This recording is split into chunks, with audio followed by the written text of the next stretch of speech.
Am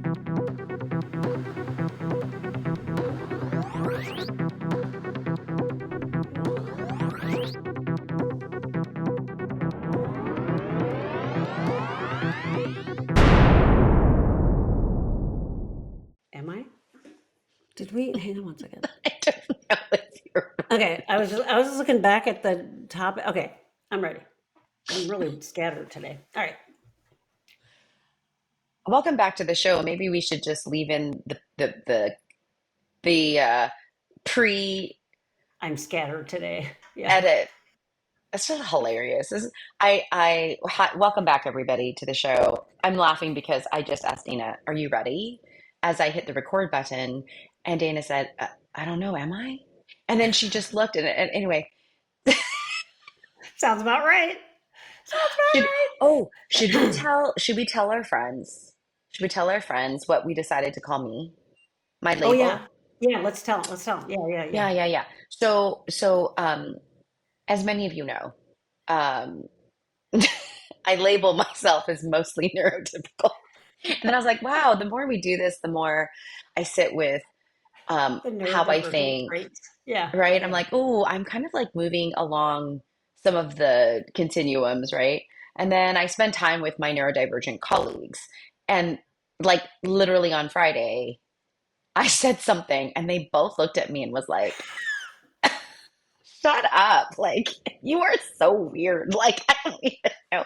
So Meaning like you're anyway, not neurotypical? Is that what? no. Oh. Yeah, Oh. they meant it as the truest compliment. And then I was like, no, I just feel like I don't like really deserve that label because I can Mm. I can function. Like, I mean Yeah. mostly. Yeah. But I don't have to go through all the rigmarole that many of my Mm-hmm. clients do. So I have a deep appreciation for that. So we've decided that for a while I'm just going to call myself a NOS, an NOS. Yeah. Do you want to explain what NOS Oh my means, God. Dana? So the DSM has this category Used for a to. lot of different, Used. It does it but still? they still use it for other things. Okay. So when, for example, if you don't meet the criteria for this certain personality disorder and none of them quite fit, they'd have this personality disorder not otherwise specified. So it was NOS. So that was always a big joke. If you couldn't figure out a diagnosis of something, you could put them in an NOS or a NOS category.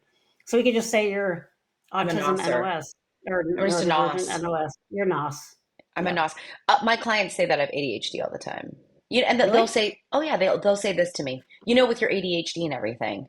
I'm like, Oh, "Hey, I've never been diagnosed with ADHD." And they're like, "Oh, give me a break, Gwen. No, no oh normal." God. They'll say, "No typical person thinks like this. Like, whatever, get out of here."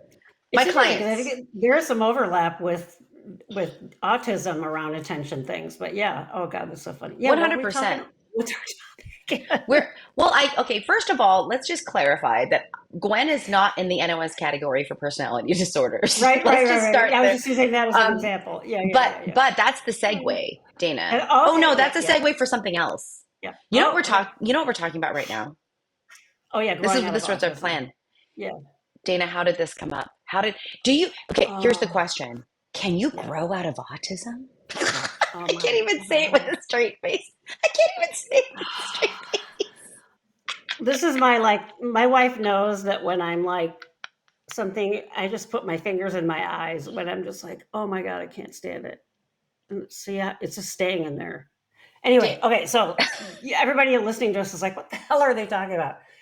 So, as a psychologist, and you belong to, well, you don't have to belong to American Psychological Association, which I do. And then you can belong to divisions within there that have like specialties, like a trauma division and an LGBT division. And I don't even know what the name of Division 33 is. It's god awful, like pervasive developmental disorders, blah, blah, blah. I don't even know what the title is. And the other reason I belong to it is like because I've submitted posters for the convention. Anyway, so I'm on a listserv for that. And normally it's just like job, in the language you can imagine, it's always like disorder and la la la. A lot of people that work with little kids, and it's very pathologized. But I'm like, okay, I'm just, I get one or two emails a day from it. So I get one over the weekend. I think it was on Sunday, and occasionally people will ask a question and it'll generate some discussion. And someone was asking a question about a client that they had come in who thought they were autistic. And, the proverbial thing we're all hearing right now, that it's a younger person and they learned all these things from social media and they think they're autistic. And I didn't think they were autistic.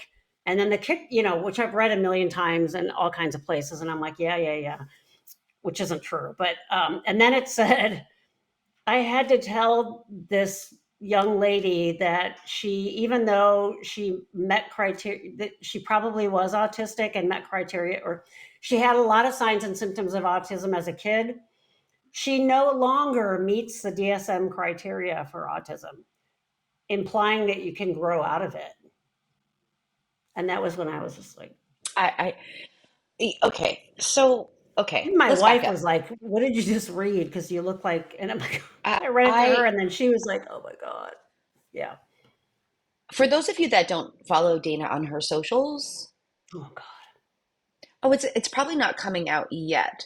Dana and I debunked whether adult ADHD is a myth, it's Yes, fact right. or fiction. But when I was editing our video, there Yeah. is a point in time where Dana and I have these exasperated head in hand, like Yeah, at the right. same time, Yeah. because we're just so bleeping tired of this Yeah. that we were just exact. And I feel the same way about this diagnosis. Oh my God. Yeah. Yeah. Sorry, I've got I an just, ant crawling on my computer. I can't do it. Yeah. by the way, if it Welcome wasn't to the Loose diagnosed, Association show. I don't know where they come from. They like my computer because it's warm no, or something, and you know I'm what? like, what You the know heck? what? That's the new. That's our new That's our new podcast title, the Loose Ants on my Association Show. computer. Oh, the Loose Association. Totally. This is the kind of thing that drives, what's so funny. My colleague's crazy. So I have neurodivergent students in my class, and I love when this sort of stuff comes up because I go with it. And I look at all the other students in the class, and they're all like, what's happening? And then, the other faculty are like, this person goes on tangents in class. And I'm like, yeah, isn't it great? And they're like, no, it's really disruptive. And I'm like, oh, okay, there it is. But that idea of like, you outgrow autism is ridiculous. You learn to cope, maybe you Hmm. learn to mask. And to their credit, some other people did come forth in that chain and say, are you sure it's not that this person has learned to mask, they're like hiding their symptoms, they're coping. A couple other people self-disclosed that they had recently gotten diagnoses, which I was like, great, okay, that's sort of and I'm not going to go on there because I just forget it, not in this group. But this Yeah. idea of I thought, because I have an autistic brain, which we do, is when you get something like that, my brain races to have it make sense somehow. So I was like, okay, how could this make sense? I'm like, okay, wait a minute. So if it's, you and I have talked about this autism spectrum disorder, can you not have the disorder? Can you be autistic and not be disordered? So there's the Yeah. colonized view of the disorder. Yep. There's also what you were talking about, like with your neurospiciness. Can you function at a level where it isn't disruptive and you don't have support needs and so on? It really just Yeah. depends on the situation and what you've learned and coping tools and all that kind of stuff. So I could see a world where someone wouldn't meet the criteria for the full blown, like they kept saying ASD, and that even just seeing the D was making me crazy. I could see where you could say, okay, someone's autistic. Wouldn't it be a great world if we can say someone's autistic, but in and this area of their life, most of the time it's not disordered. But then I'm like, that wouldn't be good either, because now you're saying it's a disorder. There's still that disorder label. Why Hmm. are we not just saying someone's autistic? And then don't even get me started on ADHD, attention deficit hyperactivity disorder. It's like redundantly disordered, right? Yeah.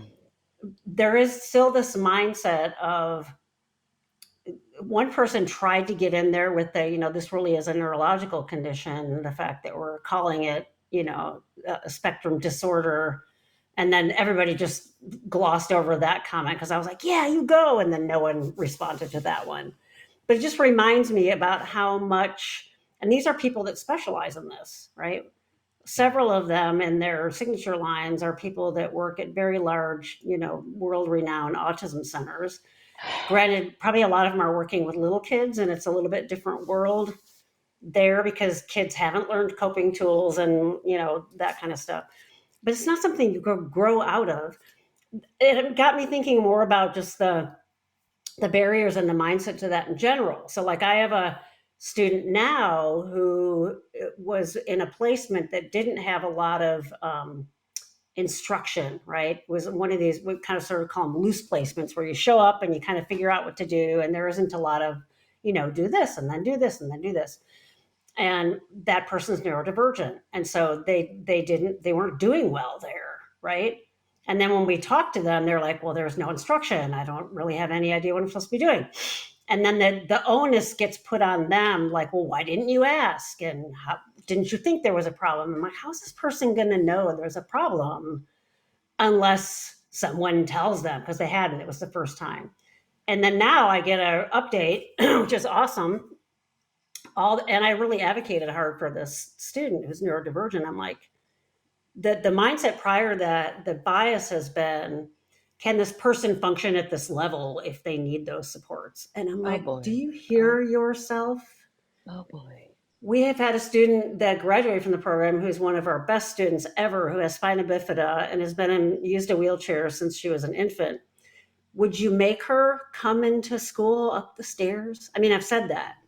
Well, no, of course not. Well, that's what you're saying here. It's the same thing. So lo and behold, they have put supports in place. They have changed supervisors who's willfully and glad to give a set of instructions, 1, 2, 3, 4, 5, and they're doing great. And I'm like, see?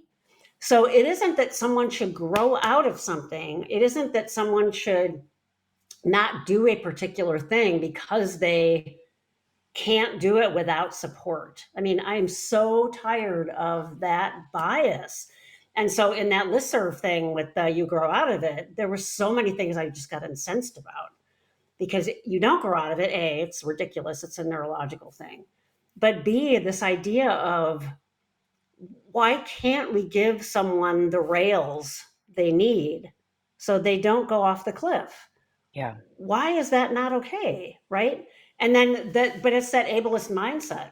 Well, no one's going to be there for them when they're in private practice. And I'm like, we have a lot of people. I'm in private practice. I'm neurodivergent. I'm in private practice. How do you explain that? Oh, sort of that sort of thing.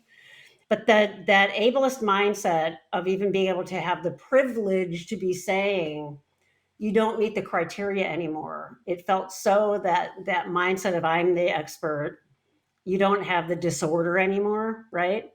Versus this person coming to you saying, yes, I got a lot of these ideas from social media, but these really resonate with me, right? And then you and I've talked about, and if you read the criteria in the DSM, it's so different than how people describe the lived experience of it, Yeah. right? Mm-hmm. It's light years apart. And a lot of what we do as psychologists is we learn to interpret those things, right? Mm-hmm. It just made me insane. And my wife kept saying, well, why don't you write something in there and, let them know how you feel? And I'm like, it's just not the hill I want to die on, because and then I get mad at myself because I'm like, well, maybe I should push back. That's sort of my role, and I'm an advocate, and it's just exhausting, right? So people don't grow out of these things. They learn to manage, and or they've been given those tools, those help tools. So I don't doubt next time when that student needs to do, the same thing that they weren't doing well before, now that they've had this model of do this, do this, do this, they'll know to do that next time. No one Yep. ever taught that person, this is how you go about it. That's How right. the hell are they supposed to know? And then we have this sort of magical thinking of, well, you just figure it out. So the neurotypical students figure it out. And I'm like, okay, great. But that's not how that brain works. And let's get that help in there. Let's get the bumpers in there and help that person deal with that. So that even using the word functioning now Yeah. gets to me, it's starting to really annoy me, right? Yeah. So it is that idea of how do you fit in? Are you suffering? How do we do this? This is interesting. I don't think my students would mind me talking a little bit about some of their stuff because I don't have them by name. But I have another student in another class who sprained her ankle pretty bad. And I said, "Have you gone to the doctor?" "No, I'm not going to go yet. I'll see how it goes." I'm like, "Okay." And I was like, "Can you at least get some crutches?" And then one of her classmates said, "Oh, don't get crutches. They make you clumsy." We both looked at her like she was on acid.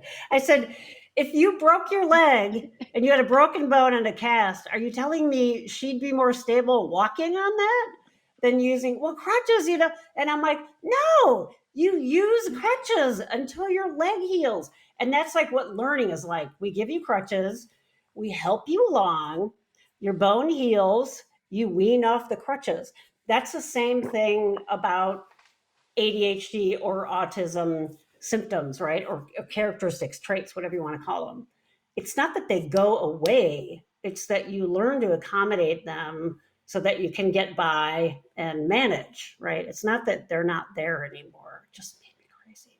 I think the other piece that bothers me about this is a complete dismissal and minimizing Yeah. of the work and the effort that Mm-hmm. so many neurodivergent, well, since we're talking about autism specifically, Yeah. Yeah. so many autistics have to do to Yeah. be in this world. This Yeah. world is difficult. And so is it if someone changes their diet and it helps to reduce their impulsivity, or it might Mm-hmm. help to manage, they feel more stable in their mood. Is their Yeah. autism gone? No. Autism And it's gone. and I feel like we've been talking about autism, ADHD, right, as neurotypes. Yeah. These are types of neurological profiles Yeah. that are not changeable. we Right. don't Right. we don't go in and rewire the brain. Like I don't Yeah. really know, and anyone that tells you otherwise, I mean, like, can you build compensatory behaviors that then Yeah. Yeah. also have, like, obviously, like, neurological wiring behind them? Sure, you've built Yeah. those, like, that's Yeah. great. But the other piece too, that that I keep thinking about as you're talking, is there's a reason why we don't use the biomedical definition of disability. We use a Mm. social model of disability. And Yeah. that is that your disability is looks as looks as good or bad as the support that you get. Yeah. Yeah. If you get the right support, Hmm. right, we see a minimization of difficulty Yeah. in the world. I mean, a good example of that is just, if your town didn't have braille on elevators, Oh yeah. ramps to get up the Right. stairs, well, how well do you think blind people or physically disabled people would be able to navigate? People in That's wheelchairs would right. be able to navigate, right? I'm That's not right. really sure. Like, and I love that you're using kind of an example or analogy of someone in a wheelchair. Hmm. And Hmm. then you're Yeah. like, now I'm going to help you connect the dots to Yeah. somewhat a different disability. Oh, is it the same thing? Oh, and You then can't yeah. see it per Yeah. se, Yeah. but this idea, and uh, what exactly do those people think autism looks like then? I don't know. Autism Yeah. in I don't. adulthood, Well, I think that the idea is like, I'm assuming like severity, like right? Rain And Man. then yeah, or how much can we tell that you're autistic? So I do think it was good that some people came forth and talked about masking Yeah.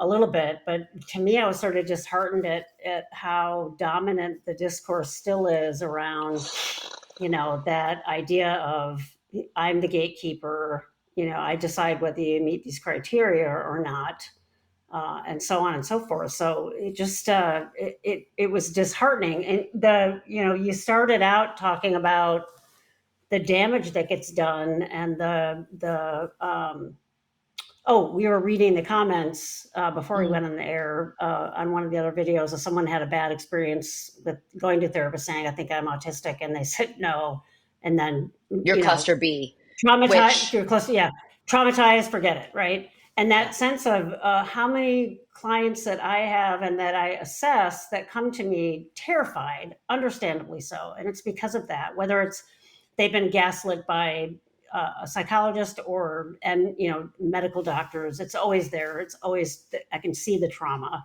And then when they meet with me, they're like, "Oh my God, thank God I found you," because they're so, I guess that was what was so sad for me on another level, to see all that on this division listserv, that the vast majority of people that were commenting just do not get it. They don't get that idea of that. Um, oh, and I think as I said this on here before, and I take so much solace in the younger students, because my students are mostly in their late 20s. They're, I keep getting older and they stay the same age because I keep just getting new cohorts. They get it, so they'll eventually get into those systems and dominate those and change the discourse. But that's going to take some time. Yeah, yeah. And for those of you that don't know what cluster B is, basically it's the old way. It's an yeah, old way we used to think about personality disorders, yeah, which Dana and I are going to talk about. yeah, For those of you that don't know a personality disorder, usually the colloquial kind of ways is borderline or narcissism. yeah, That's it's damning.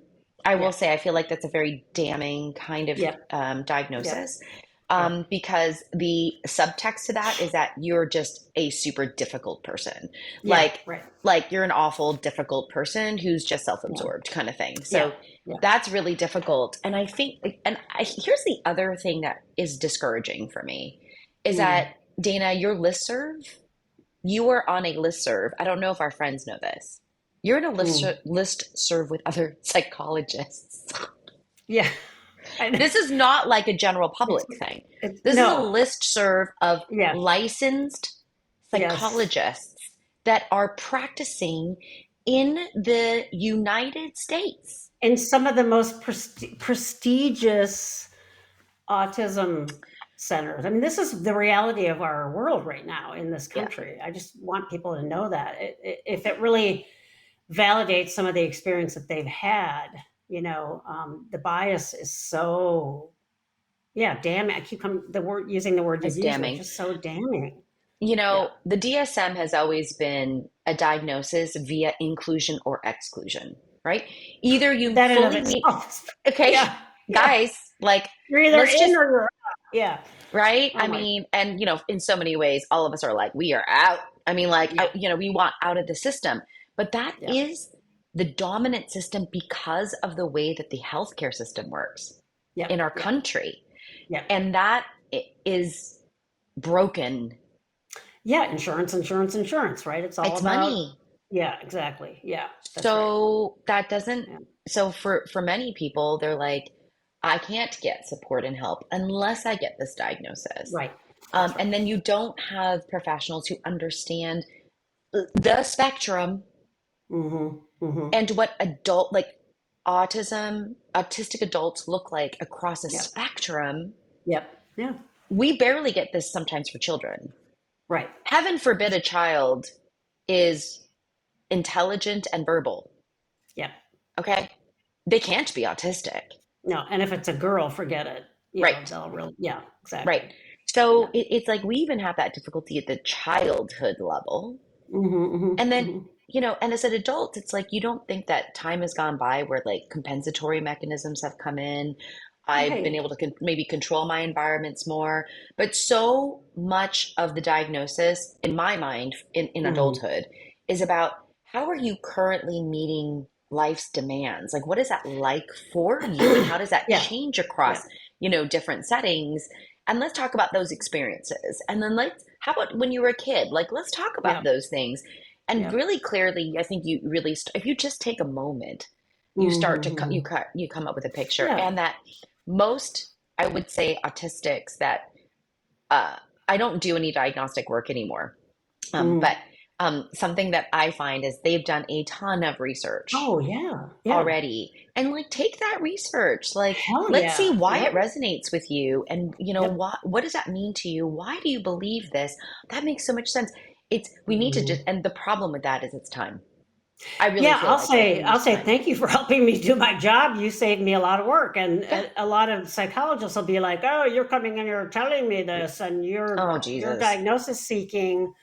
I'm the expert. How dare you give me this list?" And I'll tell people, if you have a list, if you want to make a list, if you have stuff, send it to me. I'd say Yes, I'm asking you to send it to me. And please. even then they'll send it to me and they'll be like, "Oh my God, was this okay?" And I totally get it, because I probably would have been the same way. Yeah. Right. The Right. doctors don't want to hear that. I do think even the medical profession is changing, but that Yeah. diagnosis thing, sometimes it's a double-edged sword, because you might need it to get services, right? Yeah. But on the other side, I have some people that come in self-pay that don't want to go through their insurance, because they, even if they are autistic, they don't want it, their insurance, to have that diagnosis, because now it's going to follow them, and there are bad things that could happen from that. I mean, Right. you shouldn't have to play that game. You should be able to learn who you are and get the support you need, but that's not the reality of the systems we work in. Yeah. And yes, this huge listserv of people that specialize in just doing this are not in the same place you and I are, by a Well, long shot. yeah, and listen, I mean, again, Dan and I have been accused of being in our own silos, and we Mm-hmm. completely own and put flags in our silo. I mean, Mm-hmm. this is something we both feel really passionate about. We understand how difficult this can be in Mm-hmm. navigating a system. This is why there's a huge advocacy burden, Yeah. Yeah. Yeah. that our clients experience, this community experiences. Yeah. Um, and so I think like the big thing here is let's just get on top of debunking the myth Yeah. that Yeah. that And it's not, it isn't just us. I mean, you can really see in other countries, like it's a group called the Yellow Ladybugs. I think it's in the UK. mm, It's very much about advocacy. You and I know other psychologists, other people that hmm are very neuroaffirming. yeah, So we could say we're in our silo, but it's not just our two voices. There are other voices. But yeah. we've had to break free of some of these more oppressive systems to be able to have a voice. Otherwise, they just get shut down. Yeah. There's a reason why I think like I'm in private practice. Hmm. I don't like dealing with bureaucracy. I mean, I have to deal with bureaucracy to help my clients in many Hmm. ways, but I don't need to be employed by people Right. who, and if, and so that was a workaround for me to be able to Yeah. allow me to make the clinical decisions that I want to make, Right. given the assumptions and the frameworks that I have, right? Exactly. And That's right. so, um, Yeah. well, and Dana, not speaking up on the listserv, I mean, in my mind, it's like, would that have been the most productive use of your energy? No. And maybe it's like, and honestly, what you did with it is you brought it to the show, otherwise Yeah. known as Exactly. the Loose Association Show. Which, I, by the Or just the way, association. Loose association kind there of gets a connotation, but yeah. they Right. can Oh, be they're kind of loose loose. associating, which we use that phrase in psychosis. So, but yeah, let's rebrand it. Loose association is a good thing. Creative thinking. Who Yeah. wants associations? Me, I do. How do you want them? Loose. Yeah. Yeah. There you go. Exactly. I So mean, no, you don't grow out of it. You don't grow out of ADHD. and being It's loose always is okay. there. Oh, Yeah. wait, no. Being loose. Yeah. Yeah. Yeah. Loose. That You just can take it reminds however me you of, want. talk about an association. My mom was in bodywork therapy when I was growing up, which is great, right? Because she grew up in a hellhole. Um, so anyway, we used to, when you say sleep tight, don't let the bed bugs bite. And she was Yeah. working really hard to not be tight and armored, to say loose. So our family's like, no, tightness is bad. So we used to say sleep loose. And that's what reminds me of that. Sleep loose. We want to be By the loose. by the Don't way, be tight, be loose. you could for those of you, you could interpret loose sleeping in any Yeah. other ways you want. Yeah, exactly. Right. You're still autistic when you're sleeping, right? Doesn't go away. Still there. Yeah. Oh, yeah. So no, you Yeah. don't outgrow it. You just you learn to just like anything else, you learn to pick up strategies to cope. And it's not maybe not as apparent to a lot of people. That's really more what's going on. Yeah. Yep. For those of you that in the comments, if you've had any of these experiences that you might want to share to help other people with this, that would be great. Hmm, If hmm. you would like us to change the title of our podcast to the Loose Association Show, let us know. We'll take that into consideration. But yeah, I love it. Yeah, yeah. there we go. All right. Well, be good to you guys. Be good to you and others. We've been, Dana and I have Yeah, been changing that just because it's a hard time in the it world. And is. so Yeah, yeah, we can be good to ourselves and to other people. And so we'll do that. All right. yeah. All right, Bye, everyone. everybody. We'll catch you in the next one. Bye.